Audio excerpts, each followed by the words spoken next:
ओम श्री गुरुभ्यो नमः। भगवद्गीता एकादशो अध्यायः विश्वरूप दर्शन योग।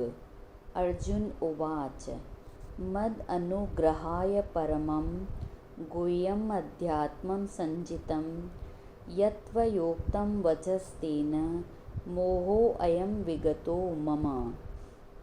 अर्जुन ने कहा, हे भगवान, मुझ पर कृपा करके यह परम गोपनीय अध्यात्म विषयक वचन अर्थात उपदेश आपने कहा, उससे मेरा मोह और भ्रम दोनों ही दूर हो गए हैं। भगवान ने अपने परम भक्त अर्जुन को 10वें अध्याय में अपनी प्रमुख विभूतियों के विषय में बताया तथा यह भी कहा कि इस जगत में जहाँ कहीं भी महान शक्ति, अत्यधिक शूरता, विद्या, माया, तेज या अन्य पदार्थ हैं, उन सबको मेरा ही अंश समझो। मैं प्रत्येक पदार्थ और प्रत्येक प्राणी में व्याप्त हूँ। उन सभी उपदेशों को अर्जुन ने सुना और उससे उसके अंतःकरण में भगवान के वचनों के प्रति जो श्रद्धा, विश्वास और अन्य उच्च भावनाएं उत्पन्न हुई, उनके अनुसार ही वे अपना कर्तव्य पालन करना चाहते हैं। क्योंकि जब तक गुरु या शिक्षक के वचनों के प्रति उच्च भाव या पूर्ण विश्वास नहीं होगा, तब तक सफलता नहीं मिलेगी। अर्जुन का समस्त शोक और मोह दूर हो गया। इस संसार में सभी दुखों और कष्टों का मूल है मोह।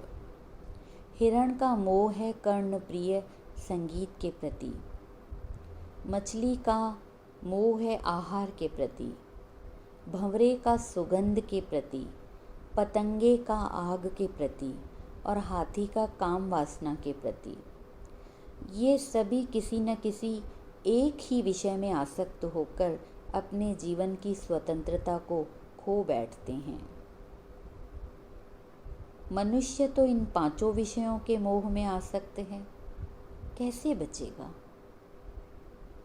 अन्न, तरकारी, फल, मिष्ठान आदि सभी के प्राणों की रक्षा और शरीर को हष्टपुष्ट और स्वस्थ रखने के लिए हैं, न कि स्वाद या रसना भोग के लिए। किंतु आजकल प्राय आहार अपनी जीभ के स्वाद को शांत करने के लिए करते हैं, अनेक रोगों और दुर्बलता को निमंत्रण देते हैं। महाभारत में एक कथा है कि एक बार भगवान कृष्ण ने अर्जुन से कहा कि सबसे बुरी वस्तु जो संसार में है वह मेरे पास लेकर आओ। अर्जुन आज्ञा को शिरोधार्य करके खोज करने चले गए। लाखों पदार्थ देखे, किंतु ऐसा कोई पदार्थ या वस्तु न मिली जिसमें कुछ न कुछ गुण न हो। अंत में अर्जुन एक जंगल में पहुँचे। वहाँ पर विष्ठा का ढेर लगा था। इतनी दुर्गंध आ रही थी, तत्काल उसने अपनी नाक ढक ली। सोचा सबसे बुरी वस्तु यही है। मानो प्रकृति ने भीतर ही भीतर उसे उपदेश दिया कि यह विष्ठा बुरी कैसे। मानो विष्ठा ही उससे कहने लगी कि कल तक जो मैं मिष्ठान, मलाई, पूड़ी, पकवान, फल और तरकारी थी, वही तो तुम मनुष्यों के शरीर की संगति पाकर इस दुर्दशा को प्राप्त हुई हूँ।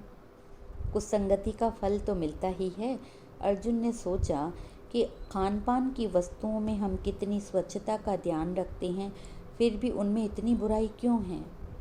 अतः कहना पड़ेगा कि हमारा शरीर ही इतना दूषित है कि उसकी संगति में आकर ऐसी अमृत समान शुद्ध, मधुर, स्वच्छ वस्तुएं भी दूषित और दुर्गंधमय होकर बाहर निकलती हैं।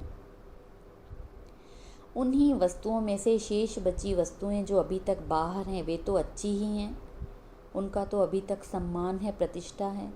परंतु खाई हुई वस्तुओं में से मात्र यह दूषित पदार्थ ही बनकर निकलता है।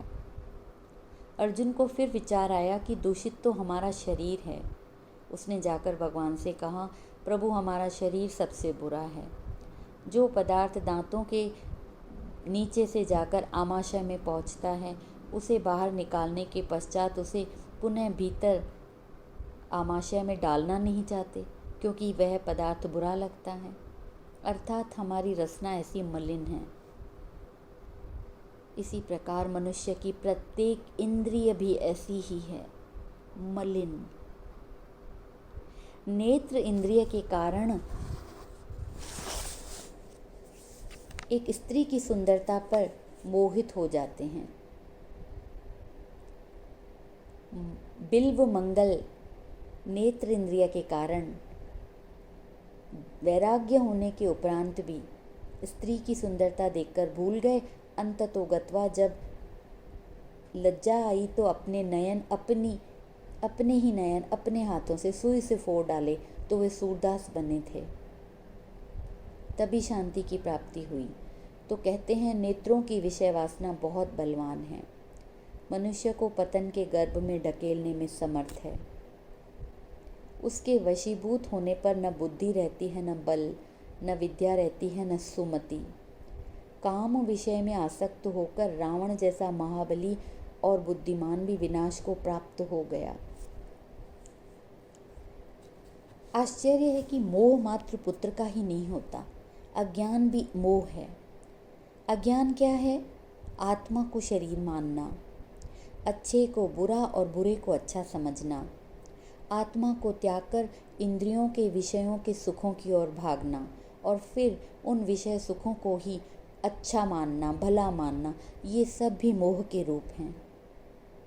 मोह में विवेक को दीपक क्षीण हो जाता है, बुझ जाता है, हमारी बुद्धि हीन हो जाती है और मोह में ही ग्रस्त होकर कर्म करने से पूर्व ही उसके फल की कामना करने लगते हैं। ज्ञान से हृदय प्रकाशित होता है, भरम और मोह दूर हो जाते हैं। अर्जुन ने इस श्लोक में अनुग्रह शब्द का प्रयोग किया। उसका अर्थ अत्यंत उच्च है। एक तो दया, दूसरी कृपा, तीसरा अनुदान, चौथा अनुग्रह है। दया तो है दान पुण्य करना कि किसी अन्य के दुख को दूर करने के लिए तन मन धन से उसकी सेवा करना। अनुग्रह यह है कि किसी अन्य में कितने भी दुर्गुण हो तो भी उस पर दया करके उसे सुख पहुंचाना। और अनुदान का अर्थ है दान करना। धन, अन्न, स्वर्ण और गौदान अच्छा है, बहुत अच्छा है। बावड़ी खुदवाना, लोगों या मार्ग में प्यासे पथिकों के लिए जलपान की व्यवस्था करना, सार्वजनिक स्नानागार, विश्रामागार या धर्मशालाएं बनाना। परंतु विद्या का दान अति उत्तम दान है, सर्वश्रेष्ठ दान है। सद्गुरु द्वारा ब्रह्म विद्या का दान सबसे बड़ा उत्तम कोटि का दान है। सम संतोष न और सुख, तप न क्षमा सम जान, ब्रह्म ज्ञान सम दान नहीं, धर्म न दया समान। सम संतोष न और सुख, तप न क्षमा सम जान, ब्रह्म ज्ञान सम दान नहीं, धर्म न दया समान। वास्तविक धर्म तो दया है। दान देने से दान लेने वाले का हृदय प्रसन्न होता है, उसके फलस्वरूप दाता को सुख होता है। परंतु ब्रह्म ज्ञान तो अत्यंत सुख प्रदान करने वाला है, क्योंकि वह दानों में महादान है। पूजा पाठ तो किए, किंतु दुखियों, पशुओं, पक्षियों, कीट पतंगों पर दया नहीं की तो क्या किया? राजा लोग भूमि प्राप्ति के मोह के कारण सहस्त्रों लाखों लोगों को मरवाते हैं और करोड़ों रुपयों का व्यय करते हैं। वैराग्य शतक में राजा भृतहरि ने भी लिखा है कि जैसे एक वारांगना के पास कई व्यक्ति जाते हैं और काम से अंधे होकर धन, शक्ति, स्वास्थ्य सब कुछ लुटा देते हैं और वारांगना का कृत्रिम प्यार देखकर हर्ष से गदगद होते हैं, परंतु कुछ समय के पश्चात धन और यौवन के समाप्त होते ही वारांगना उन्हें पूछती भी नहीं। उसी प्रकार यह धरती भी आज तक किसी की नहीं हुई। सहस्त्रों नरेश इस धरती के लिए परस्पर लड़कर मर गए, परंतु वह वैसी की वैसी है जैसी आरंभ में थी। दुर्योधन भी मर गया, सब कुछ गंवा दिया, किंतु अपने जीते जी पांडवों को सुई की नोक के बराबर भी मृत्यु भूमि देना स्वीकार नहीं की। यह सब मोह का ही परिणाम है। मोह ज्ञान के बिना दूर नहीं होता। अर्जुन का यह मोह दूर हुआ है तो यह भगवान की अति कृपा है, जिसे अर्जुन स्वीकार कर श्री कृष्ण का आभार मान रहे हैं। इति ओम।